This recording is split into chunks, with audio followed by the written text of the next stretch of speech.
Amici bellini, bentornati. E questo è un video che non avrei voluto fare perché, insomma, ci sono un pochino di dubbi, allo stato attuale si parla di rischio, che non si giochi, insomma, ma io voglio trasformare questo video in un'opportunità tattica, anche questa, perché so che voi apprezzerete. Insomma, cominciamo.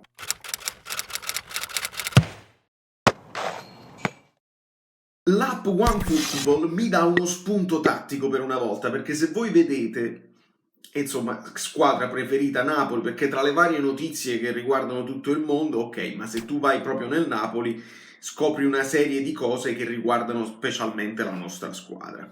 Ed ecco il report dell'allenamento, i nuovi positivi di cui dobbiamo parlare che mettono a rischio la situazione, però se tu scorri, ad un certo punto, Insigne, e poi ne parleremo, c'è una notizia che non ci piace ed è questa qui. Eccola qua, purtroppo vedete la faccia di Mertens? Che non ci piace. Lussazione alla spalla per Mertens, out in Europa League.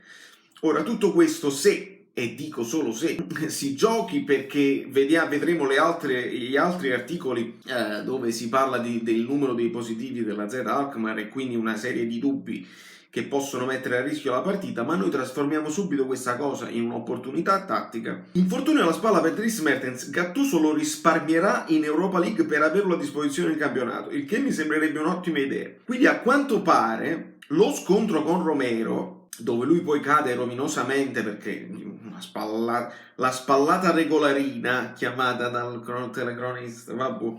Insomma, questo scontro lo ha portato a cadere e ad un certo punto lo hanno semplicemente rimesso la spalla a posto, no? In postazione, però lui ha sempre avuto problemi con la spalla, ha stretto i denti, ha continuato a giocare, probabilmente con la spalla a posto. Ricordate Chiriches? Non credo sia a quel livello là. E non credo che adesso, vedi gli amici bellini che si sono attivati, attenzione, azionista Agnelli, caro Pasquale, approfondisco e poi dopo ne parliamo magari in privato nel gruppo Telegram. Insomma, non credo sia a livello di Chiriches, però pare che insomma un infortunio c'è e quindi è plausibile che anche se possa giocare potrebbe probabilmente farcela, ma perché rischiarlo? Visto che un po' di riposo magari si assesta e stiamo un pochino più tranquilli tutti quanti, e a questo punto che ci dobbiamo porre il problema: chi è il vice Mertens ideale? Visto che i primi due candidati non si sono ancora negativizzati, perché per me quello ideale è Elbas, che ha anche attitudini da centrocampista, è anche tosto fisicamente e fa un po' di fase difensiva, quindi quello è l'ideale per me. C'ha un po' di dribbling, c'ha fantasia, il diamantino grezzo, non si può fare. Seconda ipotesi era proprio Zielinski, il quale anche lui purtroppo non è a disposizione. A questo punto ci dobbiamo inventare una situazione e vi chiedo anche a voi nei commenti qual è la vostra preferita. Mi faccio insomma aiutare dalle grafiche e credo che la prima ipotesi credo sia quella di Insigne, che speriamo abbia recuperato al 100%. A questo punto noi non lo volevamo rischiare, ma allo stesso modo non vogliamo rischiare Mertens, perché Mertens è un pochino più... Insigne in questo momento è più sostituibile da Lozano a sinistra, mentre Mertens per le caratteristiche che ha è unico e quindi sarebbe meglio non rischiare Mertens per quanto mi riguarda. Allora, uno può essere Insigne, che sappiamo che preferisce partire dalla sinistra per accentrarsi, però il suo ruolo da fantasista ci può stare dietro alla punta e può ispirare gioco. E ritorniamo al discorso di immaginare Insigne un po' più indietro, alla Gomez, alla David Silva, insomma un fantasista, un numero 10, un'ala che diventa mezzala e può anche fare lo stesso lavoro di ispirazione di gioco un pochino più dietro. Insigne è piccolino ma fisicamente è tosto, lo sappiamo, è abituato a tornare ad aiutare, lo fa sulla fascia, il che è diverso di farlo al centro, però è una delle opportunità, è una delle possibilità. La seconda possibilità è quella di Lozano, che abbiamo visto in stralci di partita anche nel finale della partita, dell'ultima partita con l'Atalanta. Lozano è finito dietro la prima punta, Anche lui però preferisce stare sull'esterno, è a suo agio a sinistra, io lo adoro a destra perché è ancora più imprevedibile. Non so quanta propensione abbia nel mettersi davanti alle linee di passaggio, lo sta cominciando a fare, però da centrale non è la cosa mia preferita. Un'altra opportunità potrebbe essere Politano, che ha più il dribbling e l'idea di, insomma, di servire, no? di fare l'ultimo passaggio dell'assist più di Lozano, che lo vedo più diretto verso la porta. Quindi Politano potrebbe essere una situazione interessante. Comunque il tiro dalla distanza, l'abbiamo visto, ce l'ha, e quindi potrebbe anche andare a chiudere in una situazione di seconda palla dove gli avversari vanno in difficoltà, la rinviano sporca, e quindi lui potrebbe trovarsi lì pronto ad approfittarne.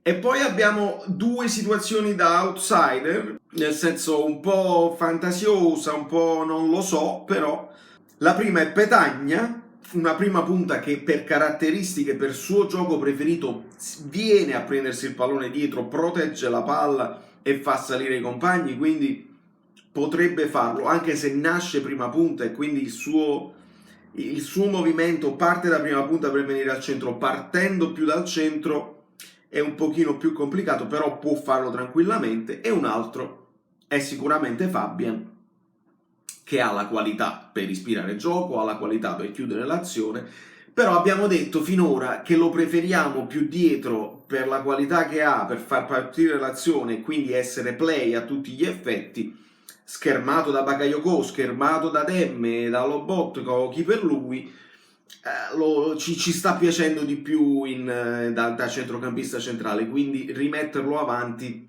potremmo avere delle difficoltà nell'inizio dell'azione, però con un DM magari a centrocampo l'azione la può iniziare. Queste sono le varie ipotesi tattiche che però si scontrano con la realtà dei fatti, perché non è detto che questa partita alla fine si giocherà.